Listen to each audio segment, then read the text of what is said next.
Bismillahirrahmanirrahim. Usul fiqh dersimizin davamı. Vel ikrahu nev'an. Mecburlanish iki türlük buldu. Birinci el ikrahu bi haq. Haqliq mecburlanish. Yani mecburlagan kişinin mecburlaşı haq. Bundaq mecburlash taklifni mükelleften çürüp etmeydi ve onunla tesir qilmaydi. Bunun misali agar o kişi Төләштен баштатқан төлемем деп тұрып алған қарызға нисбәтән қарыз егесі пулымны төләйсә деп тұрып оны мәжбүрлаған болса, мәжбүри қарызын алған болса, о чагда буныңки төлеген пулы дұрыс болады, хал вафа.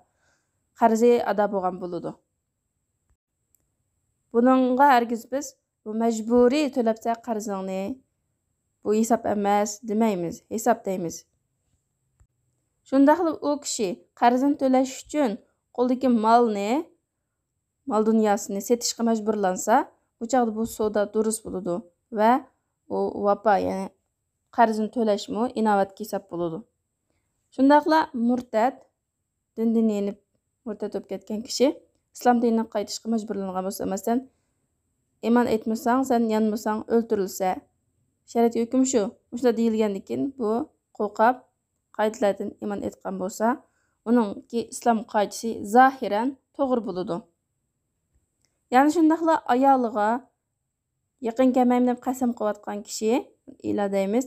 Muddat to'shqanda, ya'ni 4 oy to'shqan chaqda uni qozi majburlaydi. Ayolini ya taloq qilsa yoki bo'lmasa arayonliq munosabatda bo'lib, bu gapingdan yanisa arayonliq munosabatni saqlab qoldi deb majburlaydi. Shuning bilan majburlagandan keyin taloq qilsa, uning taloqi hisob bo'ladi va taloq tushidi. Yani shundaqla bu odam Bәmәй тұрваған закатны берішке мәжбүрланған болса, закат xadimlari tarafından мәжбүрланған болса, закат xadimlari kelib, закат бәмәйім дегенге ұнымай, берсе деп мәжбүри алған болса, анан декен ашшыларның мәжбүрліші білән закатны бәген болса, мәжбүрланған халатта. Бұның бәген закаты дұрыс болады və zakat деп etibarga elindi və onundan gədindən saqit болады. Ama ahiretdə Çin köngüldün çıqırıp bəmigəlik üçün ahirətdə mükafotga erişəməydi. İkinci türlük məcburlanish, haqsız məcburlanish. Yəni məcburlagan kişininki onu məcburlash haqqı yox. Bu xil məcburlashning təklifatga bo'lgan ta'siri bu məcburlashning darajasining o'xshash bo'lmasligiga asosan o'xshash bo'lmaydi. Yani məcburlashning darajasi va shundaqla məcburlangan ishning turining o'xshash bo'lmasligiga asosan o'xshash bo'lmaydi. Birinchi, ma'lum bir so'zni deyishga tahdid silingan bo'lsa, ondan shu gapni demsang o'ltiramiz yo solaymiz degan bo'lsa, masalan, shu gapni degan bo'lsa, uningki bu gapi inovatsiya hisob bo'lmaydi. Uningdan kelib chiqadigan natijalar, ta'sirlarmi hisob emas. U natijalar kelib chiqmaydi. Chunki qavli so'zlarningki aslisi faqat rozimanlik bilan bo'ladi. Shu degan odam rozi bo'lib turib deganda ondan bo'ladi. Masalan, bir inson agar sen ma'lum bir malni ixro qilmasang, ya'ni ma pulni men senga berdim yoki hadiya qildim degandek, agar ixro qilmagan vaqtida o'ltirilishga yoki uni urilishga yoki oilasidagilar bilan zina qildiganga bunda tahdid selinsa, ondan shuni ixro qilsa tamam deb shu gapni desa, uning bu iqrori durust emas, inovatsiz. Yoki ayolining taloqini berishga majburlansa, tahdid selinsa, ayolingning taloqini bermasa, unda qilma, bunda qilma deb. Yoki qizining to'yini qilishga, qizini shu tahdid sog'uvchiga yoki tahdid sog'uvchining biri tuqquniga, o'g'liga degandek to'yini qilishga majburlansa, o chaqda bu taloq, mesela ayolini taloq qilgan bo'lsa, taloq tushmaydi, hisob emas. Majburlanib taloq degan bo'lsa-mu, garchi taloq tushmaydi, hisob emas va bu to'ymi hisob emas, inovatsiz. Yoki bu kishi o'zining bir oilasini, bir yer zaminini setishga yoki ijaraga berishga majburlangan bo'lsa, qo'rqib ketdi bu odamdan. Men sotdim yoki ijaraga berdim degan bo'lsa, o chaq bu savdo hisob emas va ijarami hisob emas. Yoki bir kufriy so'zni iymon doirasidan, islom doirasidan chiqaradigan bir kufr so'zni deyishga yoki bir fe'lni qilishga majburlangan bo'lsa, uni degan bo'lsa yoki qilgan bo'lsa, u kofir bo'lmaydi. Buning dalili Men kefere billahi min ba'di imanihi illa men ukriha ve kalbuhu mutmainnun bil iman. Mecburlangan deydi. Ama kalbi imanda mutmain bolgan kişiden başka. Bulağa günah bulmaydı. Bulağa günah bulmaydı ve cezamı kemmeydi. İkinci, ma'lum bir fe'illarni, hareketlarni qilishga majburlangan bo'lsa, agar u fe'il zurriyat topilganda mubah bo'lgan, zurriyat bo'lib qolgan mubah bo'lgan fe'illar bo'lib qolsa, masalan, o'likning go'shtini yeyish yoki aroq ichish yoki boshqalarning melini buzib etish qatorliqlarga o'xshash majburlanish bu chog'da bu odamga nisbatan o'zri hisoblandi. Hem bu fe'ilni qilish, majburlangan fe'ilni qilish mubah hisoblandi. Buning dalili faman idturra g'ayra bag'i va la 'adin fala isma alayh. Bu idturra degan nayati zurr bo'lib qolgan, ehtiyojini qattiq bo'lib ketgan, shuni qilmas halok bo'lib ketadigan ahvol ostida degan gap mushadik o'likni yeyish degan o'xshash ishlar Alloh taolo mubah qilib bergan, jin saqlab qolish uchun. Shuningdek majburlangan vaqtidami jinini saqlab qolish uchun bu narsani yeb salsa yoki mush qil degan ishni qilib salsa, u chaqda mubah bo'ldi, jazo kelmaydi, jazolanmaydi. Bina'an alayhi la yakunu alayhi ismun va la haddun. Mushning asosan u odamga gunoh bo'lmaydi va jazolanmaydi. U odamga jazo kelmagan bilan ammo boshqalarning haqqi bekor bo'lib ketmaydi. U bo'lsa buzilgan narsaning qiymati. Ya'ni u odam majburlangan holatda boshqalarning narsasini buzib etgan bo'lsa-mu, lekin boshqalarning narsasini buzib etganligi uchun to'lab berish kerak. Agar u fe'il zurriyat tufaylidan mubah bo'lmaydigan fe'il bo'lsa, masalan, zinoga o'xshash, har qancha qiyinchilik ahvol bo'lsa-mu, zino qilishga bo'lmaganligi uchun majburlanish bilan bu mubah bo'lmaydi. Agar uni qilsa, gunohkor bo'ladi. Ya'ni majburlandim deb zino qilib salgan bo'lsa, u gunohkor bo'ladi, ammo uningga zinoning haddi jazosi turg'izilmaydi.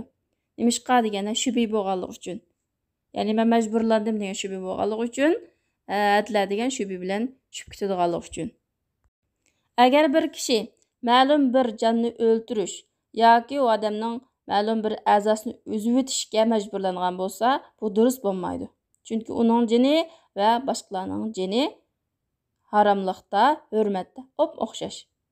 Uningga o'zining jinini qutqizib qolish uchun boshqalarning jinini qurbon qilishi, o'ldirishi hargiz durust emas.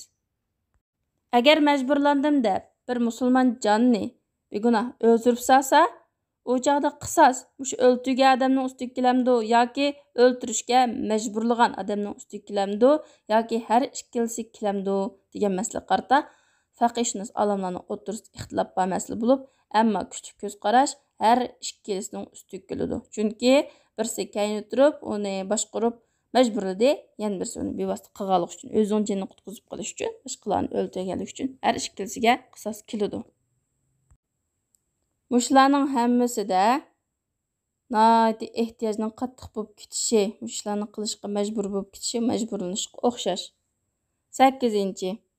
Ma'lum bir vaqt aqlini yo'qotib qo'ygan kishi tabiiy sabablar tufaylidan, masalan, uyqu, hushidan ketish, unutib qolish qatorliqlarga o'xshash. Bundaq odamlarmi uxlab qolgan yoki hushidan ketgan yoki unutib qolgan odamlarmi mukallaf emas.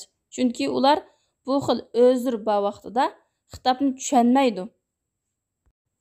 Shuning uchun bu oraliqda ular qilmagan ibodatlarga nisbatan ularga qarta gunoh bo'lmaydi. Amma payg'ambar sallallohu alayhi va sallamning man nama an salatihi aw nasiyaha falyusalliha idza zakaraha degan so'zga asosan, ya'ni kimki namoz o'qimay uxlab qolgan bo'lsa yoki unutib qolgan bo'lsa, uni esiga kelgan o'qsin degan shu buyruqiga asosan shu yangi shar'iy buyruq bilan uni qazo qilish kerak, qazosini ado qilish kerak. Va shu o'zirlar bor vaqtida ulardan sodir bo'lgan gap so'zlarga nisbatan ular jazolanmaydi. 9. Uning harom bo'lgan bir fe'lni qasddan qilish orqali aqlini yo'qotgan kishi bo'lsa, masalan, aroq ichgan bo'lsa, o'zi xalab turib, majburlanmasdan o'zi xalab turib va uning aroq ekanligini bilib turib va u aroqning haromligini bilib turib ichgan bo'lsa, buni taklifat qilinamdi, ya'ni mukallaf emasmi deganda olimlar ixtilof qilishdi. Birinchi xil ko'z qarash, bu mukallaf emas Мәсәлән, u ayolni taloq qilgan bo'lsa, buning taloq hisob bo'lmay, taloq tushmaydi. Agar adam o'ltirib salgan bo'lsa, mas holatida qisos kelmaydi degan. Bular deyildi degan gap to'g'ri degan gapni bildirmaydi. Ya'ni shunda deb baqqanli bor, lekin bu to'g'ri ko'z qarash emas. Masalan, mas vaqtida adam o'ltirgan bo'lsa qisos kelmaydi desa, u chaqda aroqni ichib oliblam adam o'ltirishdan iborat bu ish avjab ketadi. Shunga bu ko'z qarash, bu gap xato. Deyildi deganning o'zi to'g'riligini bildirmaydi. Yana deyildiki, bu kishi mas bo'lsa-mu, masalan, shunda ahvol bo'lsa-mu yoki shuning o'xshagan ahvol bo'lsa-mu, u mukallaf.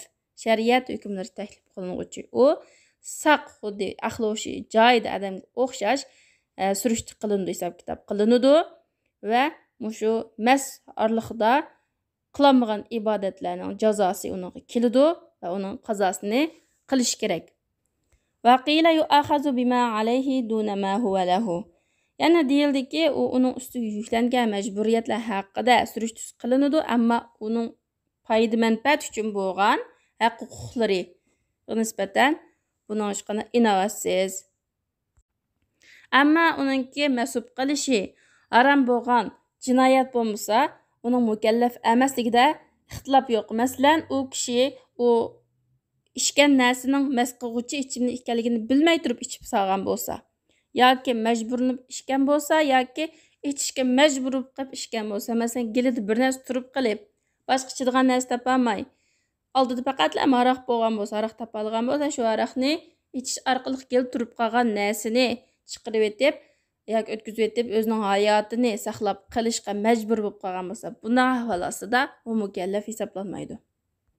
10. Majnun, ya'ni saram bo'lib qolgan kishi bu mukallaf emas, shariat ahkomlariga taklif qilinuvchi emas. Agar bu saram bo'lib qolgan kishi majnun, hushiga kelsa yoki esi kelsa, aqli iqtidori joyiga kelsa, boshqa aqlli kishilarga o'xshash bo'ladi. Yani o'xshash mukallaf bo'ladi. Ba'zi saram bo'lib qilib, yana bir mazgildan keyin o'ng'ishilib qilib, yana saram bo'lib qilib qiladigan odamga nisbatan saq vaqtida mukallaf bo'ladi va saram bo'lib qolgan vaqtida qilmay qolgan ibodatlarni qazosini qilsa deyilmaydi. 11. Qanoat qilarlik darajada payg'ambarlarning da'vati yetmagan kishi u mukallaf emas. Masalan, deyli Afrikaning chat bir yerlarida o'rmonliklarda yashayotgan kishilar bo'lsa masalan. Chunki Alloh taolo va ma kunna mu'azzibin hatta nab'asa rasula, biz payg'ambar avatmay turib azoblamaymiz deganlik uchun. Shu oyat shu illati bilan ilgari o'tgan ba'zi misollarga dalil bo'la oladi. Ya'ni shundaqla da'vat ularga yetgan, lekin arab emas, ajam bo'lganligi uchun, yot millat bo'lganligi uchun bu gapni tushunmagan bo'lsa, uningga tarjima qilib turgan biroz bo'lmagan bo'lsa yoki u odam gaz va gachi bo'lgan bo'lsa, uni hech qanday anglamaydigan, ko'ramaydigan bo'lsa, uni tushunish mumkin bo'lmasa, bu chaqda bu odam uni bilgichilik mukallaf hisoblanmaydi. Va jahil kishi, ya'ni bilmaydigan, bilimsiz kishi agar bilish imkoniyati bo'lsa, bilmaydigan narsalarga mukallaf bo'ladi. Chunki uning bilish imkoniyati bo'lganligi uchun, masalan, atrofga odamdan so'raydi yoki internetda o'rgandi degandek. Bixilafi g'ayril mutamakkinin, uni bilish, tushunish, o'rganish, so'rash yoki qat'iy imkoniyati yo'q kishiga o'xshamaydi, buning aksicha bo'ladi. Buning misoli, masalan, bir kishi islom diyorida o'sib yetilgan, cho'ng bo'lgan bo'lsa, zinoning harom ekanligini bilmay turib zina qilib qolgan bo'lsa, u chaqda bu kishi shu zinoning hadi beriladi. Ya'ni to'y qilib boqmagan bo'lsa, shuning asosan to'y qilgan bo'lsa, shuning asosan jazolandi. Garchi u men zinoning harom ekanligini bilmabdimi desimi, islom diyorida yashayotganligining o'zidan u shuni bilish kerak asli. Bilish imkoniyati bor. Bilish imkoniyati bor turib bilmasmi, garchi jazolandi o'xshash. Agar namoz o'qimagan bo'lsa, uning qazosini qiladi. Ammo kafir diyorida tug'ilib o'sgan kishi bo'lsa, namozning vojib ekanligini, ro'zning vojib ekanligini bilmagan bo'lsa, masalan, bilgan chaqda desa, uning qazosini qilsa deyilmaydi. Shundaqla zinoning harom ekanligini bilmagan bo'lsa, kufr diyorida o'sib yetilgan musulmon bo'lganlik uchun. U chaqda bu kishiga zino qilib salgan bo'lsa-mu, zinoning jazosi berilmaydi. U chaq o'zurlik deymiz. 12-ci, ularga qarta hüccət turğuzğudək dərəcədə Allah Taala tərəfə qılınğan dəvət, ular yetgan kafirlərə nisbətən ular dinning asosiy masalalari, yəni tavhid, aqida masalalari, yəni iman aytish və furu' masalalari, yəni boshaqchi masalalari degani namoz, roza qatorliq ibodat, muomalat taraflaridan tortib hammasiga o'xshash taklif qilinadi. Chunki ular kamil, umumyuzlik, mukallaf bo'ladi. Ular qilgan gunoh ma'siyatga nisbatan ular gunohkor bo'ladi. Shundaqla ular qilmagan vojibatlarga nisbatanmi, farzlarga nisbatan ular gunohkor bo'ladi. Chunki musulmon turib gunoh ma'siyatlarga nisbatan jazolanadi, hisob kitob qilindi agar Alloh kechirmagan bo'lsa. Kafir albatta jazolanishga bakroq, ahliq musulmondan bakroq, ahliq chunki u kafir iymon etmadi. Buning dalili yana Alloh taolaning bunu oyatlaridir. Va vaylul lil mushrikin allazina la yu'tuna zakata va hum bil axirati hum kafirun. Zakat bermaydigan, axirat kafir bo'lgan mushriklarga vayl bo'lsin. Ondan başqa yana fi jannati yatasaalun anil mujrimin ma salakakum fi saqar qalu lam nakum minal musallin va lam nakun nut'imul miskin. Mushriklar do'zaxda o'zlarining do'zax kirish sabablarini bayon qilib, biz namoz o'quvchilardan bo'lmagan va miskinlarga tomoq bermagandik deb bularni shu do'zax kirish sabablarining qatorida bildi tilga oldi. Ammo kafirlar itoat qilsa, onunğa savab bo'ladi agar bu itoatni rukunlari bilan va shartlari bilan qilsa. Buning shartlaridan, savab bo'lish shartlaridan iymon etish. Ya'ni kafir iymon etgandan keyin itoat qilsa, ibodat qilsa, onunğa savab bo'ladi. Va uning niyati at-taqarrub ilalloh bil amal. Va amal orqali Alloh taologa yaqinchilik hosil qilish bo'lsa va iymon etsa, shu shartni ado qilsa, savab bo'ladi, savabga erishadi. Buning dalili من عمل سيئة فلا يجزى إلا مثلها ومن عمل صالحا من ذكر أو أنثى وهو مؤمن فأولئك يدخلون الجنة يرزقون فيها بغير حساب. Kimki yaxshi amal qilsa, ayol bo'lsin, mu'min oltida ular jannatga kirdi va jannatda hisobsiz rizqlantirildi. Bunga o'xshagan oyatlar buning dalili. Agar kafir musulmon bo'lsa, ilgari kafir holatida qilmagan ibodatlarning qazosini qilmaydi. Bal tasqutu taxfifan anhu, uni yengillashtirib, u tushib ketadi. Islomga kirishiga uni rag'batlantirib, qiziqtirib. Agar kafir bo'lsa 20 yil, 30 yildan beri o'qimagan namozini o'qisa, ro'zani tutsa desa, bu chaqda eg'ir kelib islomga kirmasligi mumkin. Shuning uchun yengillashtirib, ularni islom qiziqtirib, o'sha sababdan ulardan saqitib ketadi, qazosini qilmaydi. Payg'ambar sallallohu alayhi va sallam shunday degan: "Al-islamu yajubbu ma qablahu." Islom ilgirki gunohlarni yo'q qiladi. 13-chi kasal. 13-chi kasal. Kasal taklif qilinish ta'sir ko'rsatmaydi. Ammo ba'zi shar'iy yengillatishlar beriladi kasal kishiga. Masalan, namozni o'rtirib o'qimasin bo'ladi va Ramazonda ig'iz assa bo'ladi, ammo qazosini qiladi saqaygan vaqtida. Shundaqla u kasal kishiningki so'zi degan so'zi va ish harakatlari xuddi saq odamga tamoman o'xshash bo'ladi. Ammo bir qancha ishlarda undaq bo'lmaydi. Bularning qatoridan agar uning kasali o'lib ketishdan qo'rqiladigan kasal bo'lsa va bu kasalga o'lim olishib kelgan bo'lsa, bu kasalning varislari mushu qatimliq o'lib ketgan mushu kasalda 3dan 1dan ortiqni hadiya qilayotgan bo'lsa yoki vasiyat qilayotgan bo'lsa, u varislari 3dan 1dan ortiqni bekor qila oladi. 3dan 1ni vasiyat qila olasiz, maqog'ini bizning haqqimiz deb bekor qila oladi, ularning haqqi bo'ladi bu. Ani qarz egasi mena qarz miqdoridagi tabarruatlarini bekor qila oladi. Bu masalalarning qatoridan yana agar bu kasal kishi mushu o'lib ketgan kasalida ayolni taloq qilgan bo'lsa, u taloqi durust, ayol taloq bo'ladi. Lekin bu ayol agar shu mushu kasal oldida o'lib ketsa, garchi o'lib ketishdan baldur iddatdan chiqayotgan bo'lsa-mu, miros ola oladi. Chunki bu kasal sababdan mushu kasal o'lib ketgan kishi ayolni mirosdan mahrum qilish uchun ayolimga miras tegmasin, talaqini bir versa miras alamay qolsin degan maqsadda taloq qilgan bo'lishi mumkin degan tuhmat bilan bu ayol miras ala oladi.